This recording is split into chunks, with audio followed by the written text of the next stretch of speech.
ലോകസഭാ തെരഞ്ഞെടുപ്പ് കേരളം വിധിയെഴുതി. ആർക്കൊപ്പം നിൽക്കും കേരളം? ജനാഭിപ്രായങ്ങളിലേക്ക്.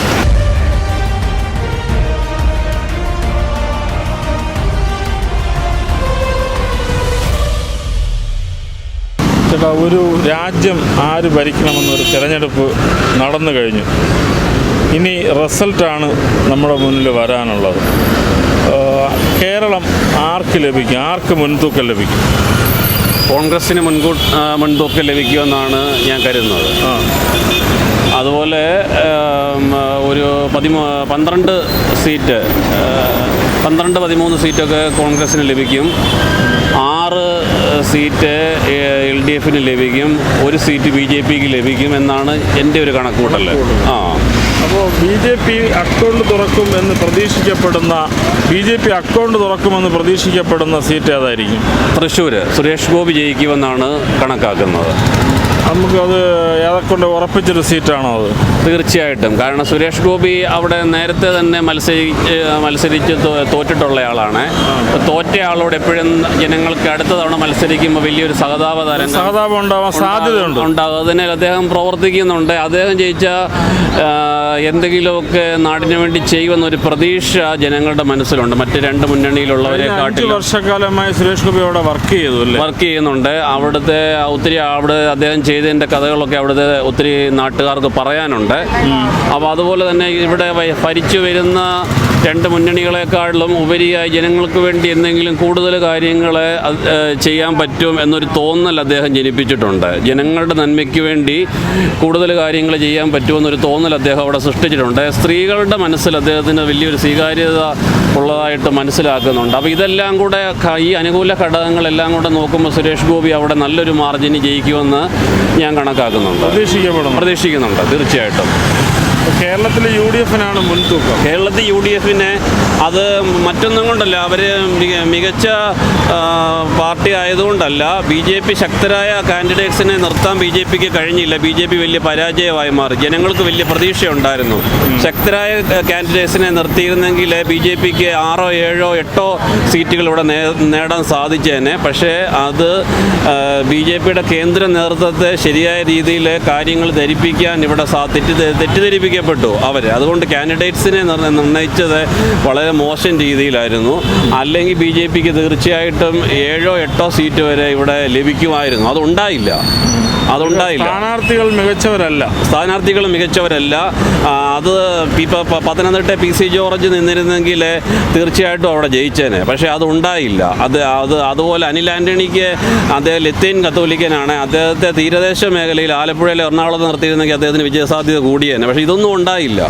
ഇത് ആരൊക്കെയോ ഇവിടുന്ന് കൊടുത്ത ലിസ്റ്റിൽ കേന്ദ്ര നേതൃത്വം ഒപ്പിട്ടു, അവർ അനുമതി കൊടുത്തു. അതുകൊണ്ട് ഇവിടെ BJPക്ക് ഇവിടെ 1 സീറ്റിലേക്ക് BJP ഒതുങ്ങിപ്പോവും. തീർച്ചയായിട്ടും ഒതുങ്ങിപ്പോവും. അല്ലായിരുന്നെങ്കിൽ നല്ല പ്രകടനം കാഴ്ചവെക്കാൻ സാധിച്ചേനെ. കാരണം ജനങ്ങൾ മാറ്റം ആഗ്രഹിക്കുന്നുണ്ട്. പക്ഷേ കാൻഡിഡേറ്റ്സ് ഇല്ല. നമുക്ക് വോട്ട് ചെയ്യാൻ തോന്നുന്ന കാൻഡിഡേറ്റ്സിനെ അവർ പ്രസൻറ്റ് ചെയ്യാൻ സാധിക്കുന്നില്ല അവർക്ക്.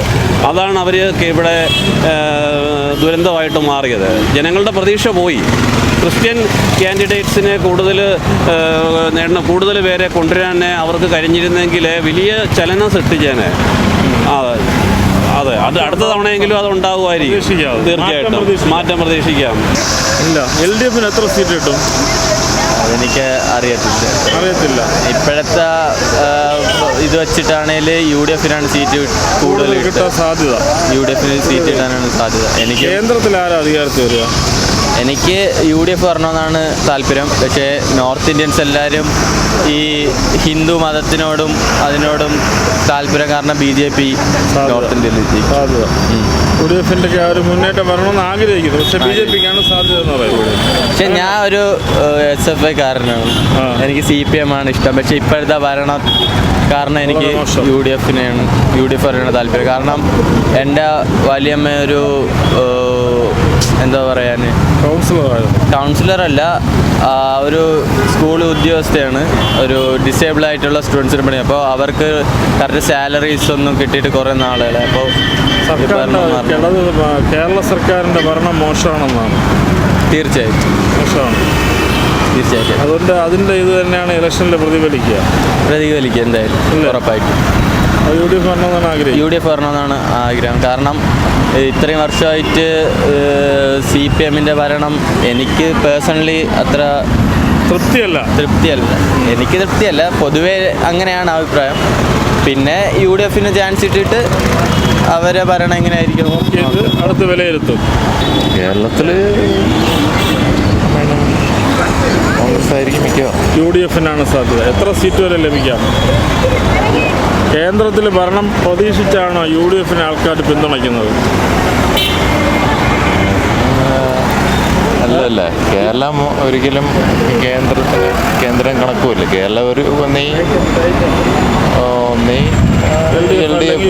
UDF. BJP-ക്ക് അക്കൗണ്ട് തുടങ്ങാൻ സാധ്യതയില്ല. BJP-ക്ക് അക്കൗണ്ട് മിക്കവാറും സാധ്യതയില്ല. ഇല്ല. എത്ര സീറ്റ് വരെ UDF നേടും? 15-ന് 20-നിടയ്ക്കായിരിക്കും. 15-ന് നേടുമായിരിക്കും. ആ ഒരു പ്രതീക്ഷയിലാണ്. 15-നും 20-നിടയ്ക്ക് നേടുമായിരിക്കാം എന്ന് പ്രതീക്ഷിക്കുന്നു. പക്ഷേ കേന്ദ്രം BJP കൊണ്ടുപോകും. അത് ഉറപ്പാണ്. അത് ഉറപ്പാണ്. കേന്ദ്രത്തിൽ BJP വരുള്ളൂ. തുടർഭരണം BJP. മൂന്നാമതും മോഡിയാണ്. മൂന്നാമതും BJP തന്നെ വരും. സാധ്യത അത് ഉറപ്പ് തന്നെയാണ്. മിക്കവാറും ഉറപ്പ് തന്നെയാണ്. ഉറപ്പ് തന്നെയാണ്. മിക്കവാറും BJP തന്നെ കേന്ദ്രത്തിൽ അധികാരത്തിൽ വരും. കാരണം എല്ലാം അവരുടെ കയ്യിലായി കഴിയും. എല്ലാം അവരുടെ നിയന്ത്രണത്തിലായി കഴിയും. ഇലക്ഷൻ കമ്മീഷനും സുപ്രീം കോടതിയും അതുപോലെ തന്നെ അവരുടെ ഏറ്റവും വേണ്ടപ്പെട്ട കാര്യങ്ങളെല്ലാം അവരുടെ പരിധിയിലായി കഴിഞ്ഞു. അതുകൊണ്ട് അവർ തന്നെ കേന്ദ്രത്തിൽ ഭരണം അവർ തന്നെ വരും. പക്ഷേ കേരളത്തിൽ ഒരു സീറ്റ് പോലും കിട്ടത്തില്ല. കേന്ദ്രഭരണം BJP-ക്കാണ്. കേന്ദ്രം BJP. പക്ഷേ ഈ ഇലക്ഷൻ എന്താണ്, കേന്ദ്രം ഭരിക്കുന്ന അവരുടെ ഇലക്ഷനല്ലേ ഇപ്പം നടന്നത്. അപ്പം എന്താണ് വിഷയം? കേന്ദ്രമല്ലേ കിട്ടാനുള്ളത്. ഒരു സ്റ്റേറ്റ് കിട്ടിയിട്ട് കാര്യമില്ലല്ലോ. കേന്ദ്രത്തിന് വേണ്ടിയിട്ടാണ് പറഞ്ഞത്. കേന്ദ്രത്തിന് വേണ്ടിയിട്ടാണ് ഈ പറഞ്ഞത്. ഇലക്ഷൻ നടക്കുന്നത്. അപ്പം കേന്ദ്രം BJP കൊണ്ടുപോകും. വിധി എഴുതി കേരളം UDF-നൊപ്പമോ LDF-നൊപ്പമോ അതോ താമര വിരിയുമോ? പല അഭിപ്രായങ്ങൾ. ജൂൺ 4 വരെ കാത്തിരിക്കാം.